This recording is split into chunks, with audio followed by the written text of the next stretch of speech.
Welcome to the And She Looked Up Creative Hour podcast. I'm your host, Melissa Hartfield, and I'm an artist and an entrepreneur. And yes, those two things can go together. This podcast is for the artists, the creatives, and the makers who want to find a way to make a living doing what they love. Hello everybody, it's Editing Melissa popping in here at the beginning of the episode. You're going to notice that at the beginning of today's interview with Debra Wong, that I mentioned that in the first part of the interview we were going to be getting to know her and her businesses better. And in the second part, we were going to be talking about the subscription box model of running a creative business. And we wound up having such a great conversation that it went longer than we had planned. And we've decided to split the episode into two. So this week is just going to be getting to know Deb and her businesses and how they've evolved. And next week, we are going to do an episode that is solely dedicated to running a subscription box model. So if that's your thing, make sure you tune in next week. But I really hope you enjoy this week's interview with Debra Wong from Desserts by Deb. Hello, everybody, and welcome to another episode of the And She Looked Up podcast. As always, I'm your host, Melissa, and this week my guest is somebody who, for me, immediately pops to mind when I hear the term creative entrepreneur. This week I am welcoming Debra Wong, the founder of Dessert by Deb, to the podcast. Welcome, Deb. Hello, Melissa. I'm so excited to be on. I am excited to have you here. Before we dive into the interview, let's just get to know Deb a little bit better. For those of you who may not be familiar with her, Deb is the founder, creator, and master tea blender behind Dessert by Deb, an online tea shop devoted to some of my favorite things. Tea and sweets, dessert tea blends, and fun tea accessories and products for tea lovers everywhere.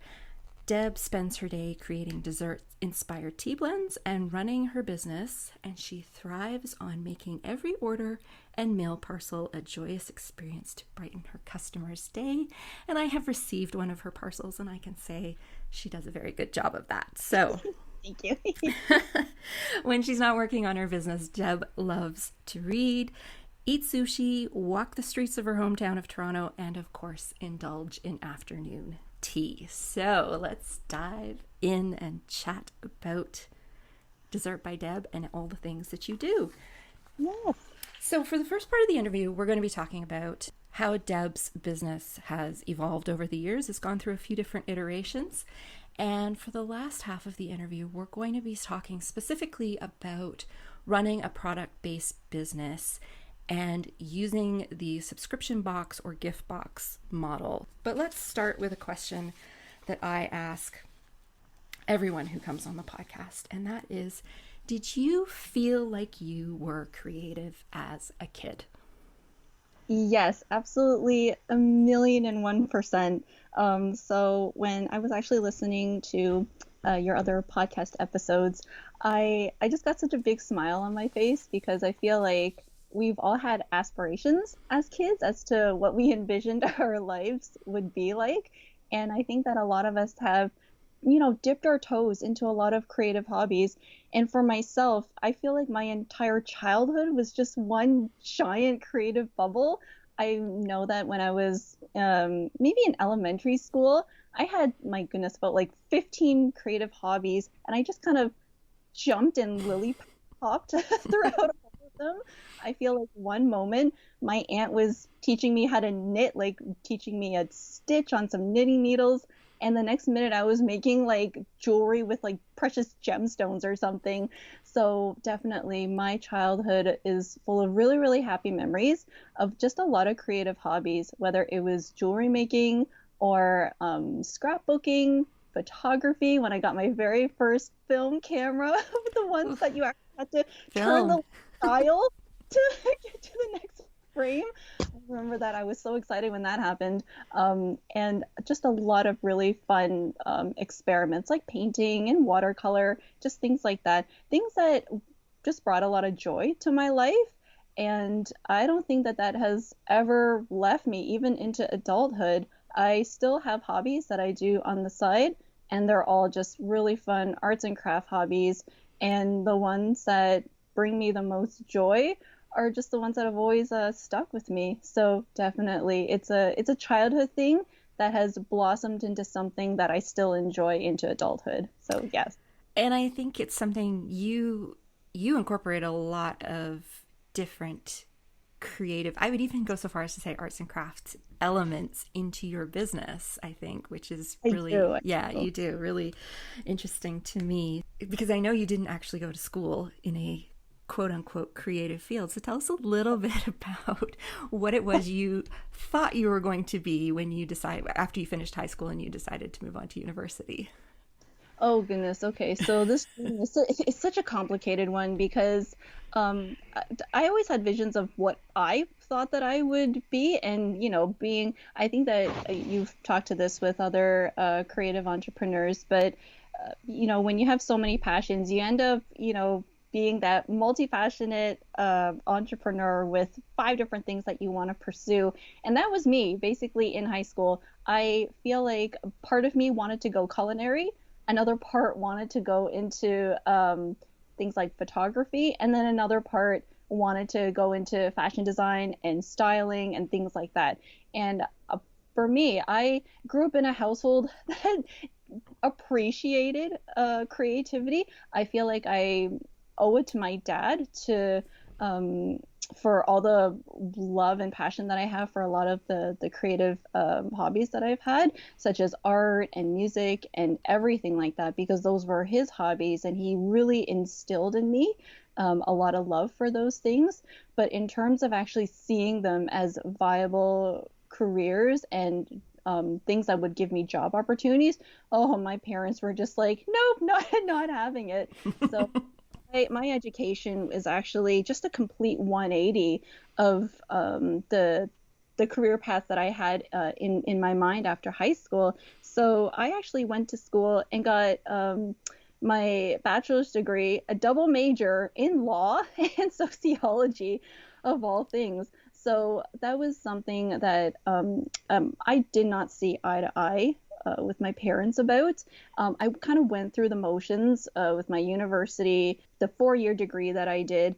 But a funny thing happened because while I was going through the motions and really not enjoying what I was doing, something clicked along the way.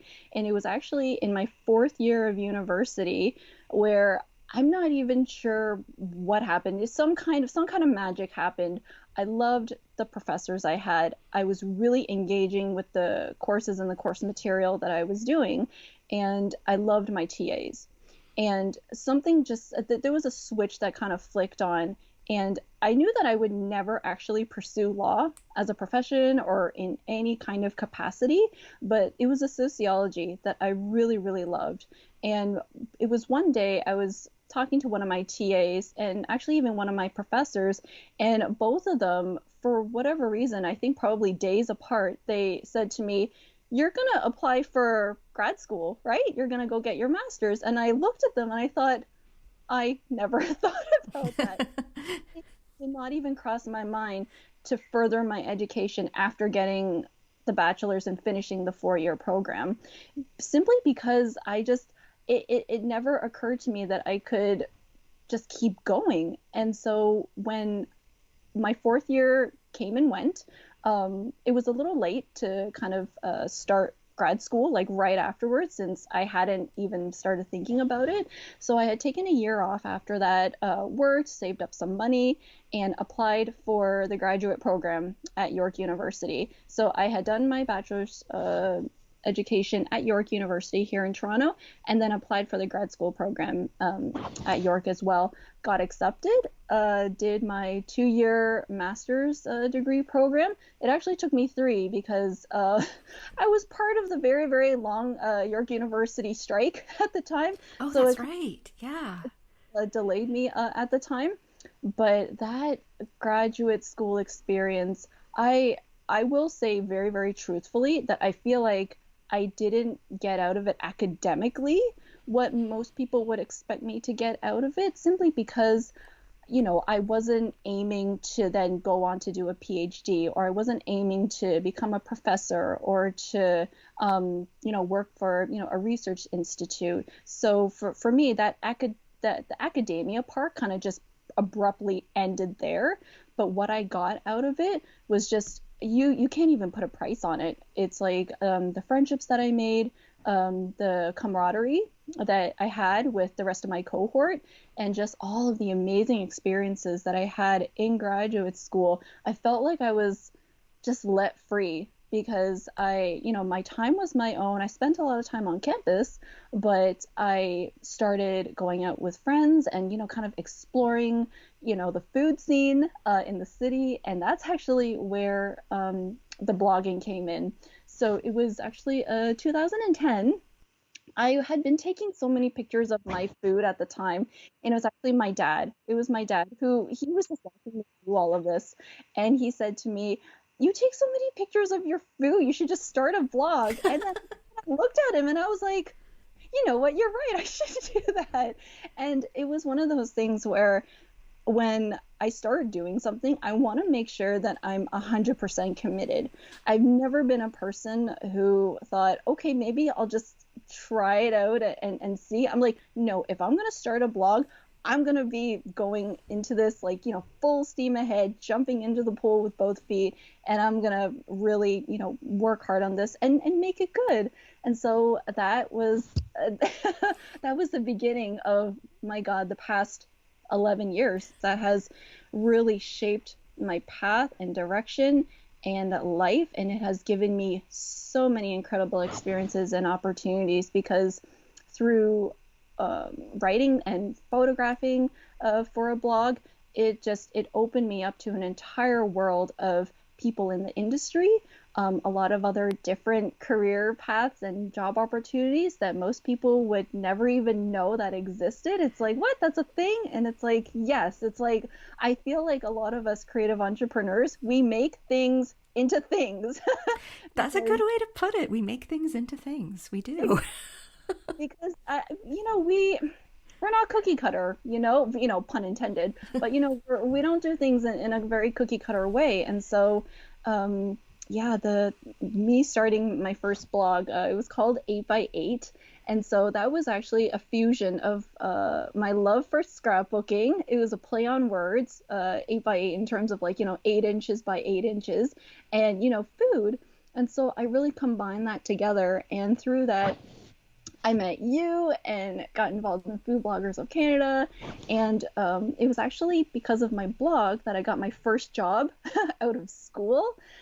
It led me to so many incredible opportunities. So in a weird way, even though my formal education has nothing to do with culinary or a creative path, it put me in an environment where I was able to explore that. So it's the weirdest thing, people will think it's like, why, you're doing sociology? How in the world did you end up here? And I think that that's what makes a lot of our stories so interesting and so rich, because none of it is linear. None of it is linear. No, it's not. We have setbacks, and then we move like 2 steps forward and then have another setback. And sometimes I wouldn't even call them setbacks. I would just call them detours. Sometimes they're setbacks and sometimes they're detours. And I think that if you allow yourself to be really open to, infinite possibilities, you just open yourself up to so many wonderful experiences and opportunities that you never even thought existed. So yeah, that's definitely the education portion of it, and how that kind of led me into getting I suppose you could say, my foot in the door to that world. So yeah. So for your master's degree, what was your master's in? I thought you had a master's of business administration. Oh no. Okay, so I was my MA was purely in sociology. Okay. And at the time I wouldn't even say that my master's thesis, it also has nothing to do with what I do now as well. I was doing my thesis in magazine advertising. So, I mean, still, I suppose you could say the media and publishing angle has a little bit to do with what Definitely. But yeah, I focused my master's thesis on magazine advertising, specifically women's advertising and magazine ads, things like that. So interesting. I had no idea. I I really all these years thought you had a master's in business in business admin. That's hilarious. Well, not hilarious, but it's just I I just know. thought that was, and you've used it to start these businesses, but now I'm kind of looking at it in a different light. So that's really interesting. Um, I your original blog that you had, 8 by 8, I remember your blog so well. The Do you have the is it archived anywhere on the internet that people can see, or It still is. The funny thing is that 8 by 8 still exists, but the one that followed, the sugar teacup, that one's off the okay. web. That one is not searchable. It just lives. It lives in a corner of the interwebs for whoever wants to like see it. But it's basically a treasure chest of all the work that I did like so many years ago, and it just lives there. So, and it makes me smile actually just thinking about it because you think of how people build their body of work, and your body of work, it just accumulates year after year. And the ironic thing is that I feel like a lot of people's bodies of work are just they're not homogenous. It's like your work touches on so many different areas of life and so many different possibly you're dipping your toe into different industries, things like that. But that just kind of speaks to how everybody is very I guess you could say, I want to say like well-rounded in the sense of what people are able to offer in terms of knowledge and expertise. Yeah. I think that a lot of us, even though we've chosen, a particular, career path or vocation, um, us creative entrepreneurs, we know a lot about other stuff that we don't necessarily talk a lot about, in our businesses. But that was actually a very ironic thing that you just brought up because, yeah, literally 2 days ago, I like sent the link to that old blog to somebody on Instagram, and it's like, here you go, you could still search for these things in the search bar. So this is I just the reason I brought it up is because first of all, when I first saw your blog, it stood out because you approached it very differently than a lot of bloggers did. You actually tried to make it look like a scrapbook, like yeah. with all your different places that you were visiting and the way it was laid out. And the irony is, if you were to start a blog like that today with the way that SEO and everything works today, it wouldn't work. Like Yep. Yep. it's especially being viewed on a mobile device and things like that. And this Yep. is one of the things that makes me a little bit sad about the internet today is I do feel that SEO in particular and the way social media encourages us to create content in a specific way for their Yep. algorithms has really made things quite homogenous. Yes. But here you were, you had this really unique way of blogging, and it was one of the things that really made you stand out. And I think it's just so cool that you got to do that early on, because that really was what pushed you down the road to where you are today. And I have to ask you a question before we go any further, but Yeah. do you remember having your first cup of tea? Ooh, okay. So yes and no. So the long and short answer of all this, how I even got in, so passionate about tea, because I grew up in it in, my Chinese household. We drank tea all the time. My grandparents always had it in their home. We went out for dim sum very regularly. So for me, drinking things like, Chinese jasmine or, just things like jasmine pearls or oolongs, things like that. It was like, yeah, I've been doing that since I was like 9 years old. It completely unfazed.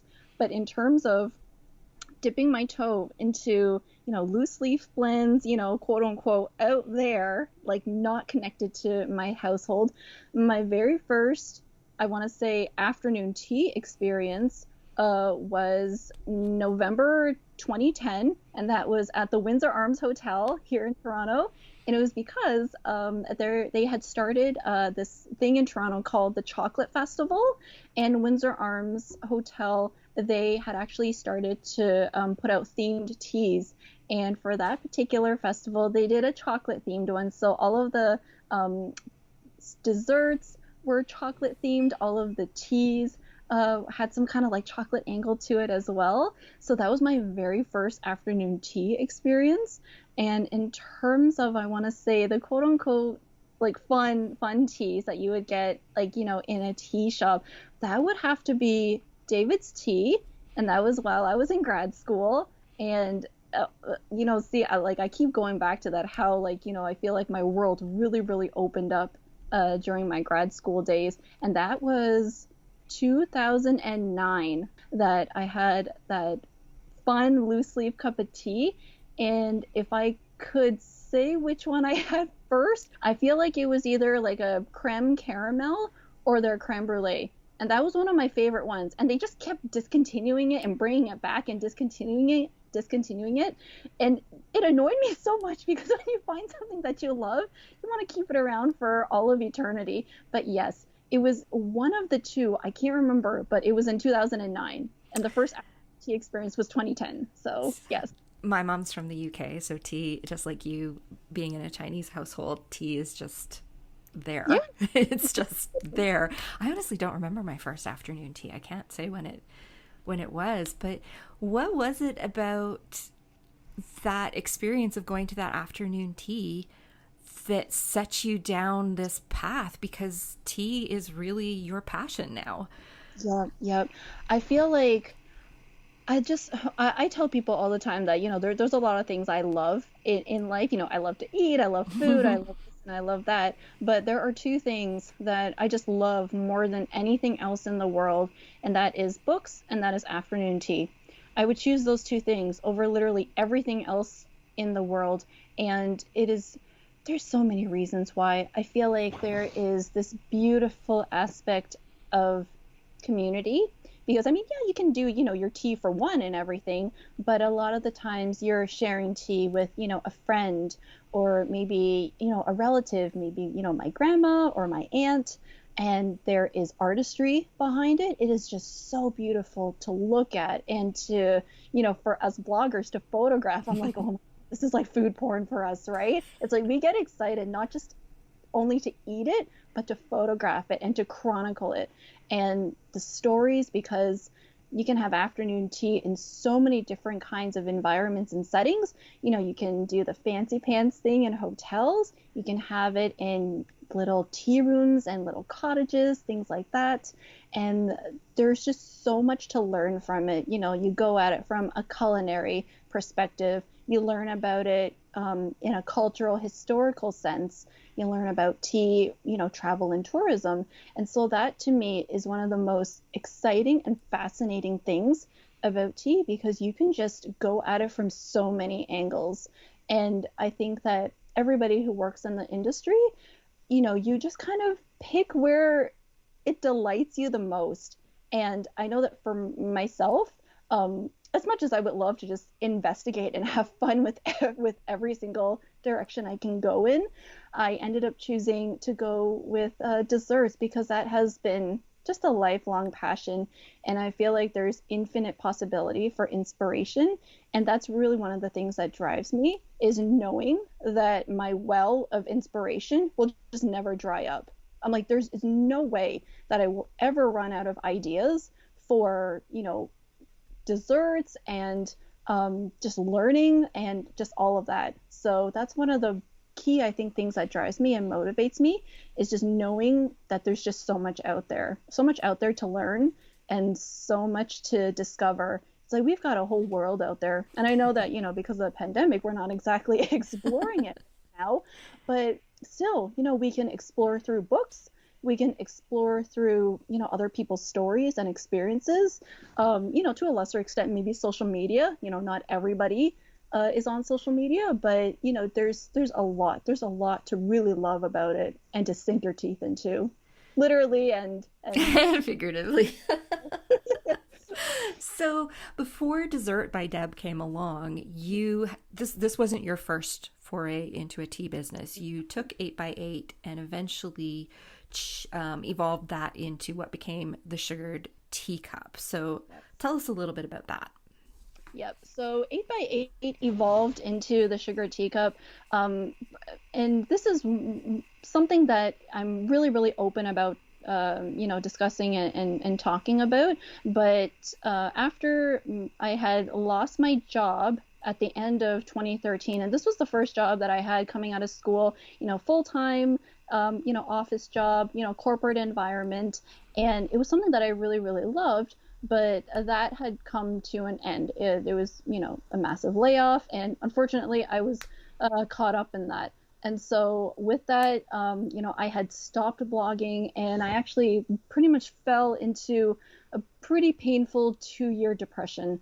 And so within those 2 years, it was just, it was not very good. Life was not good.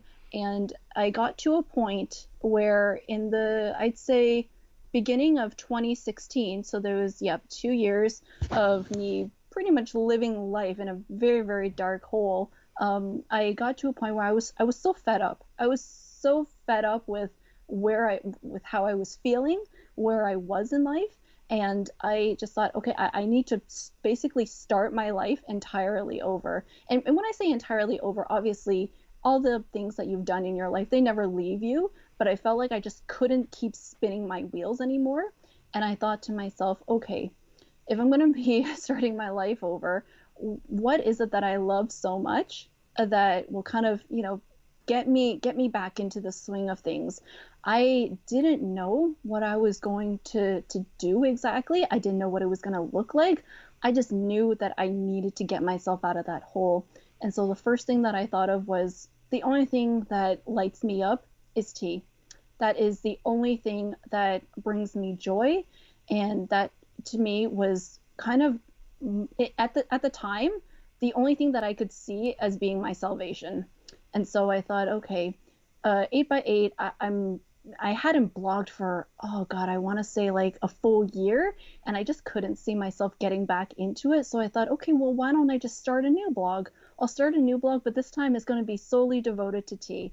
And so I called it the Sugar Teacup, and I wanted it to be really focused on everything that I was exploring here in Toronto, because I I love the city, and it really goes back to not traveling in my childhood and really not having that opportunity. So I had made it a commitment to myself to kind of be a tourist in my own city instead. And I just thought, you know what, when a travel opportunity comes, it will come when it is meant to be. And in the meantime, it doesn't mean that I can't be a tourist in my own city. And so I kind of put those two things together, a love of tea and just being a tourist in Toronto, and just basically mash those two things together. And so I went at it just like the first blog, with like ferocious like intention. I started hitting up all of the tea shops in Toronto, getting to know the tea shop owners and the businesses, and photographing the teas, blogging about them. And it was actually September 2016. I feel like sometimes I get my best inspiration while I'm just laying in my bed. I don't know why that is. I remember just sitting up in my bed, pillows behind me, and thinking, what would be great if we tea lovers could like try like a bunch of different teas from like just like one city. And I thought, wow, how great would it be if I could just try like a bunch of teas from like a bunch of shops in like Seattle or like Nova Scotia. And then my brain just kind of like went off from there. And then I stopped myself and I thought, oh my God, I could do this for Toronto. And then so literally it was like something hit me in the back of the head.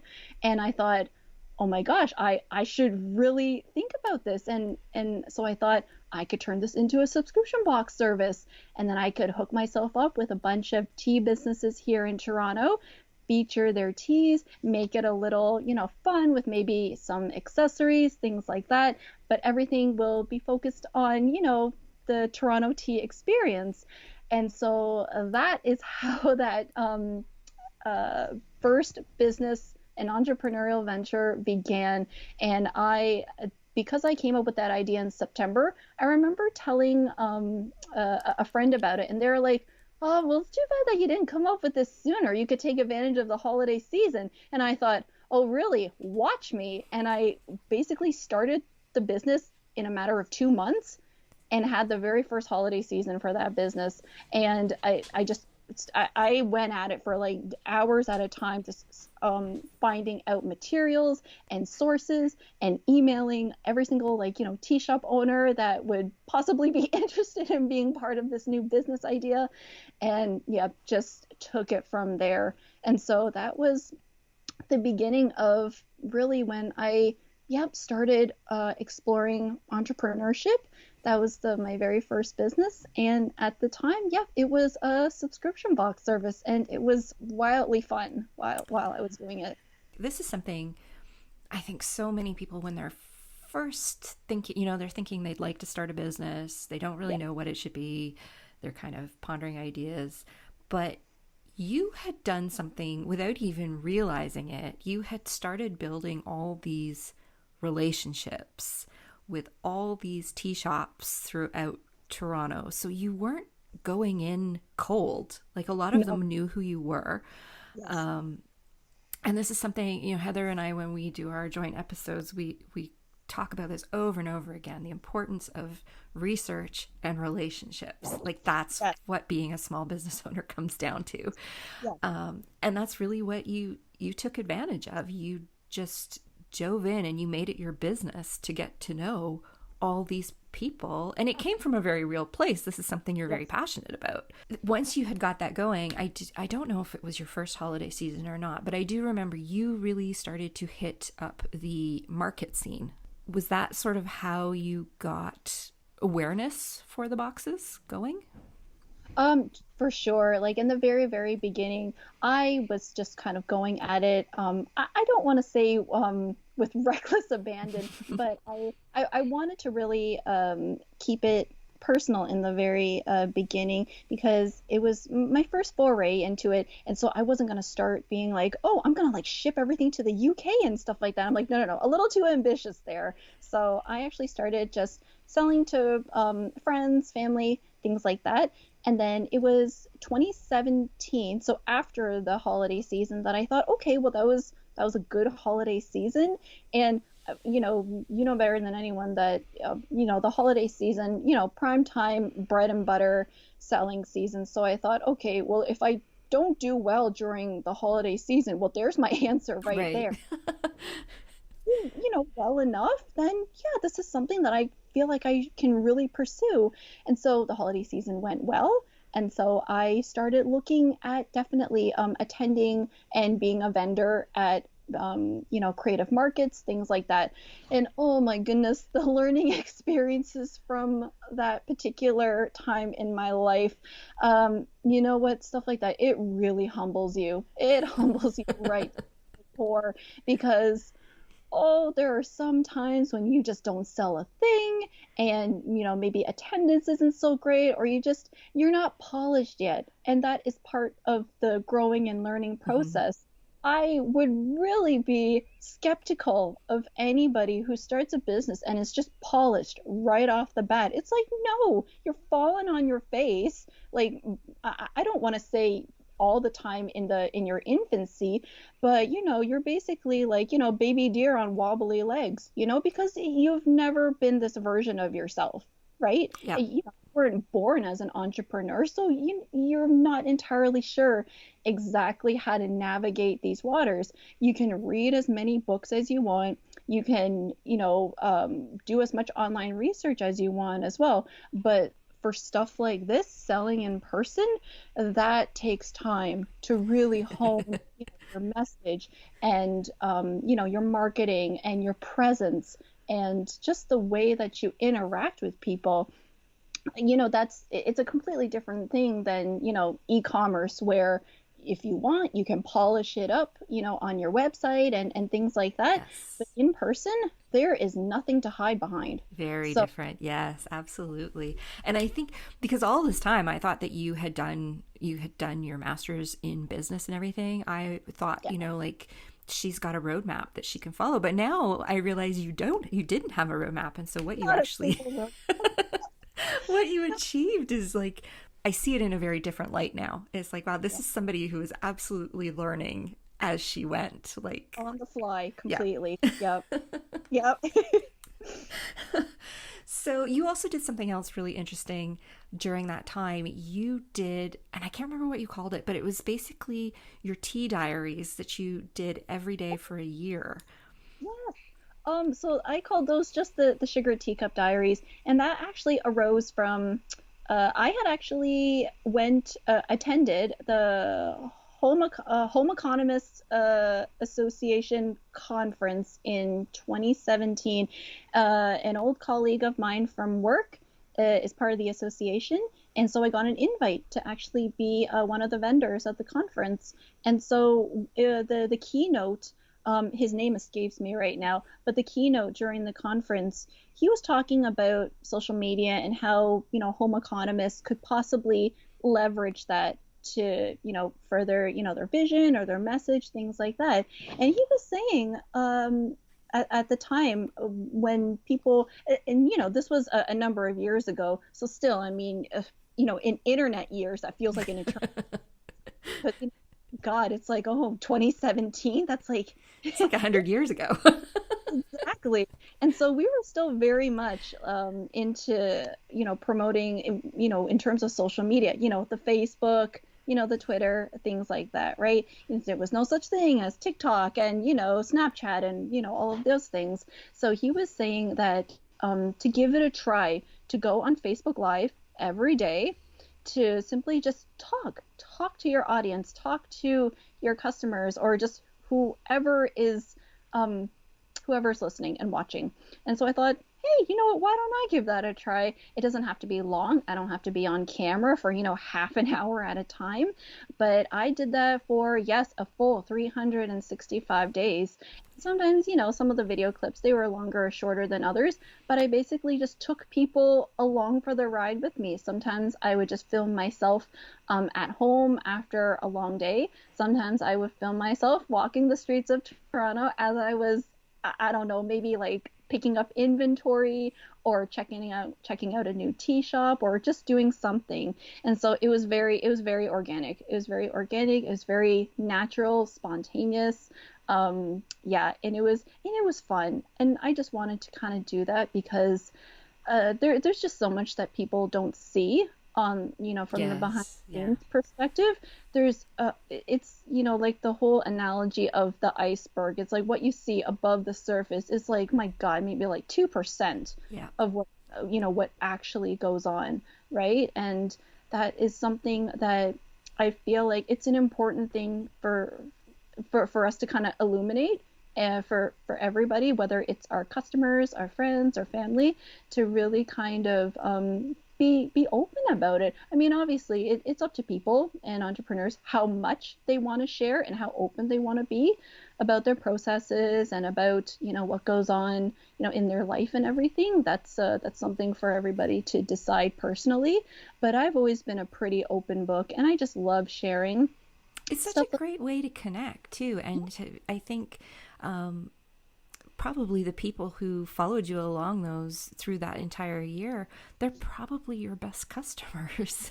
you know? Yeah, absolutely. It's pretty crazy because I have customers from the Sugar Teacup days who are still with me to this day. Yeah, And I'm so grateful I for can. them because, not everybody, a lot of people drop off along the way. Either it's because, they're just not online much anymore. They're not really on social media, or they just have moved on to maybe other things. It's not Yeah. that they don't love you, but, people move on, and it is absolutely nothing personal. But Yes. I have a bunch of customers who, yep, back in 2017, they found me. 2021 right now, so they're still with me, and they're some of my happiest, most loyal customers. And they're my customers because they love being my customer. So I'm very grateful. So before we dive into getting into Dessert by Deb, and sort of talking about some of the nitty gritties of having that kind of product based business, you took a trip, a trip that had quite an impact on you and Yes. really changed the way that you wanted to be in business. So Yes. tell us a little bit about that. Yes. So the trip in question is my trip to London, England in 2018. And so how that trip came about was not only was I a fan of David's tea to kind of begin that fun tea journey at the time, but I also became a hardcore Harney and Sons fan. And so I subscribed to their newsletter, and I had received an email blast with information about a tea tour in London, England for summer of July 2018. And I just about like fell off my rocker when I got that email. It was like angels started singing, and oh my goodness, I was so excited because I just had never traveled up until that point. Like I had been on one trip to Florida, but that was for business. Like it was with the old company that I used to work for. So it wasn't even something that was personal to me or for pleasure or leisure for myself. So I had only ever been on an airplane once in my life, and that was when I was like 27, 28 at the time. And London, for me, had always been my dream lifelong destination. It's like if I happen to die today, at least I could die happy knowing that I had gone to London.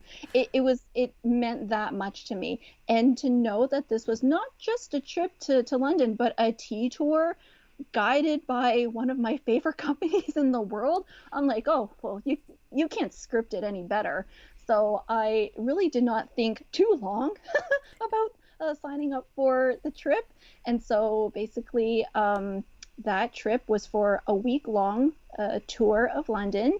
The Harneys were guiding it along with the tour agency. They're called Onward Travel, and they are an agency that does small group travel. So this was not a tour with like 30 people, 40 people, the visions that people have of like tours with like a giant tour bus and everything. There was, including myself, there was only about 13 of us. And so the most incredible thing about that trip was that it gave you the most beautiful mix of intimacy where you weren't being, herded around like cattle, with 50 other people. But you also got to experience it with other people who love tea just like you. And to know that it was, during a time of year where, the weather was beautiful and it was for a week. So you actually got to experience a lot of things, and there was a mix of tour stuff and free time. And so after that week had ended, it was just the most incredible time of my life, and it still remains the most incredible time of my life. It's a hard act to follow, that's for sure. But after I came home, it was kind of, business as usual. And I'd say about a month in, by the end of August, I just felt this internal tug, like this knot in my stomach and just a tug in my heart. And then I just knew instantly that the time had come to really start pursuing something different. And the reason for that was that after experiencing such an incredible experience in my life, I thought, I want more of this. It didn't matter to me. Like, I know that, because we're living in a pandemic right now, travel is kind of off the table, but it wasn't really that I was aiming for. It's not like, oh, I suddenly want to be, a jet setter every single month of my life. I wanted the feeling. I wanted the freedom to be able to have experiences like those again and again and again. And I thought, with the business that I was doing at the time with the Sugar Teacup, I want to say comfortable, but by no means was I going to be able to live that life that I wanted, to be able to do that. And so I thought, I need to pack it in. And I thought, okay, you know what? I need to nip this in the bud. I don't want to drag this out any longer. So by the end of the year, I had pretty much just put the Sugar Teacup to bed. And there were many reasons for that. I needed to be able to create a business that would be much easier to scale, that would be able to generate more revenue, and that was less labor intensive. I mean, what I do now, there's still, different areas that are still labor intensive, but with the business that I do now, I can scale it a lot easier. There's a lot more opportunities to go, retail, wholesale, things like that. And so that was really the reasoning behind why I put the sugar teacup to bed, and how that really incredible life-changing trip um, re- really just changed things for me. So yeah. So when you launched Dessert by Deb, you had removed the subscription box model from your offerings, and you really went in and focused on creating your own tea blends, Yes. rather than using tea blends created by other companies. And you Yeah. also started designing some of the accessories and stationery items that you were Yeah. selling along with it. So it really was, you were really much more hands on in terms Yes. of the product development. Where did you even know where to start? Like, you were just like, okay, I have this new idea. It's Yes. very different from what I was doing before. Where did you even get the idea of where to source your tea, or where to source your stationery products, or how to get your design? Like, tell us. Yes. So when I started thinking of what I wanted Dessert by Deb to be like, first I knew that I wanted it to be solely devoted to tea and sweets. So at the bare minimum, I had some kind of framework to work within. It wasn't me just kind of being willy-nilly and being like, oh, I'm just gonna like start doing like, tea from all around the world and doing like this and that. But the funny thing is that I actually thought in my mind when I was thinking, okay, what kind of business can I scale? The first thing that I did think of was the paper goods and stationery. And actually, Dessert by Deb actually, in its very, very tiny little like inklings when I was first planting the seeds, I was actually thinking that Dessert by Deb was going to be solely focused on paper goods with a line of teas as its complement. But the funny thing is that when I started designing the paper products, now I enjoy illustrating. Enjoy designing all of that. But after I started doing maybe about 5 designs, I felt some resistance. I felt a lot of creative resistance actually. I felt myself start to drag my feet. And it was one of those weird sensations where I just thought, I don't think that I should be feeling this way. I'm starting a new business and a new company. Where is this resistance coming from? And so ultimately, I figured out that while I loved illustrating and designing those products, that it wasn't something that I actually wanted to be doing full time. And so I ended up switching it. I made the tea blending my main focus, and the actual illustrating and designing as a complement. And it's ridiculous because I hadn't even like launched the business and the company yet, and I already did like a pivot within a pivot. And sometimes it's better to figure those things out before you go live, Yeah, right? yeah. And before you start, investing a lot of money and a lot of time, only to realize that you're not going to be able to give it your all. And I knew that that was going to be exactly the case, because I had actually gotten a part-time job with a local organic tea company, and that is actually where I started to hone my chops, learn the art of tea blending from my former mentor. And that is where I actually got all of my tea blending education. I learned exactly how to create a tea recipe from scratch. I learned how to blend. I learned how to source ingredients and teas. And basically, it was, you couldn't have asked for a better education. And so it was, things just kind of very, they just lined up. It was like a meant to be kind of moment for me at the time. And so that was something that I realized very, very early on, that when I started doing the tea blending and the creation of the tea recipes, that felt effortless, completely, absolutely effortless. I could do this with my eyes closed 24/7 in my sleep. Whereas when I was illustrating, I had to literally be in the mood to do it. Yeah. And as a creative entrepreneur, yes, the motivation and the creativity, it ebbs and flows, but your business can't run on you just feeling good one day a week. Like, you have to be able to get your work done, whether you feel like crap or whether you feel amazing.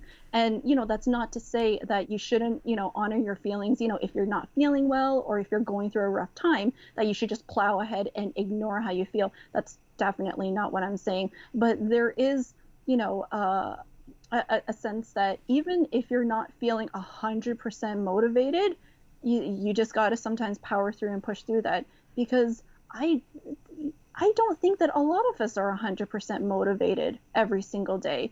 There are some days where our energy is a bit lower for a number of different reasons. Maybe we're short on sleep. Maybe we got into a fight with a friend and, we're feeling kind of crappy about it. But if we used those as excuses every single time that we didn't feel 100% awesome, we would never get a single thing done, right? Yep. So I just knew that that was not the direction that was going to allow me to propel, a brand new business. So I switched the two focuses, made tea blending the focus, and pretty much, yep, the rest is history from that point.